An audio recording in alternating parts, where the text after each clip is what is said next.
तो बच्चों आइए प्रश्न को पढ़ते हैं। प्रश्न में क्या बोल रखा है कि KI के विलयन में Cl2 जल डालने पर क्या होगा, यानी पोटेशियम आयोडाइड के विलयन में Cl2 जलीय माध्यम में डालने पर क्या घटित होगा। तो सबसे पहले इसको हल करने के लिए इसकी मुख्य अवधारणा के बारे में समझते हैं।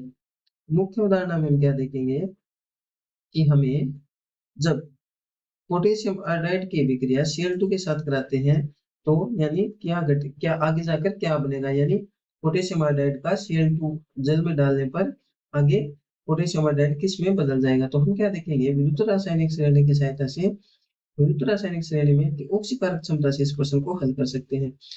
विद्युत रासायनिक श्रेणी में क्या होता है कि हमारे पास जो क्लोरीन और आयोडीन है, इन दोनों में से इनकी ऑक्सीकारक क्षमता के बारे में पता कर देते हैं।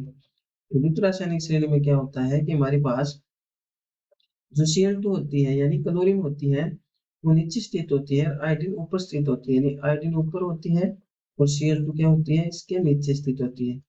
ऊपर से नीचे जाने पर क्या होता है, विद्युत रासायनिक श्रेणी में मानक अपचयन विभव का मान बढ़ता है। मानक अपचयन विभव को हम ई नॉट आरपी बोल देते हैं। ई नॉट आरपी का मान क्या होता है, बढ़ता है ऊपर से नीचे जाने पर। तो ई नॉट आरपी बढ़ने पर क्या होता है, इनकी ऑक्सीकारक क्षमता भी बढ़ जाती है। ऑक्सीकारक क्षमता भी क्या हो जाती है, बढ़ जाती है। अब हम अपने प्रश्न को देखते हैं, यानी ऑक्सीकारक क्षमता भी बढ़ती है ऊपर से नीचे जाने पर किनकी, अधातुओं की। यानी आयोडीन और क्लोरीन क्या है, अधातु है, तो अधातु की ऑक्सीकारक क्षमता बढ़ती है अपचयन युग्म बढ़ने पर। अब हम क्या देखेंगे, जो हमारा KI है, तो KI क्या होता है कि पोटेशियम आयोडाइड ये K प्लस और I माइनस के रूप में उपस्थित होता है।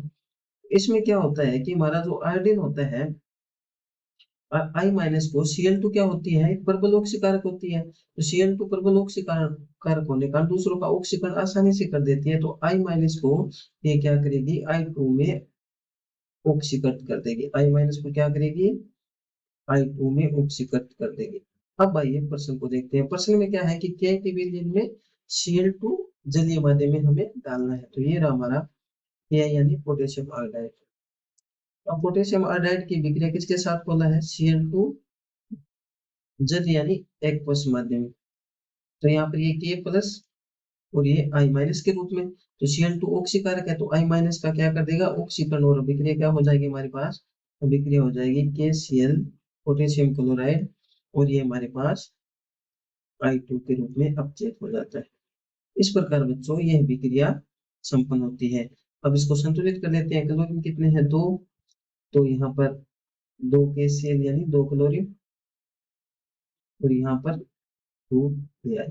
ये विक्रिया संतुलित हो गई है। इस प्रकार बच्चों हमने क्या देखा कि पोटेशियम आयोडाइड को Cl2 विलयन में डालने पर हमारे पास पोटेशियम क्लोराइड और I2 बनते हैं।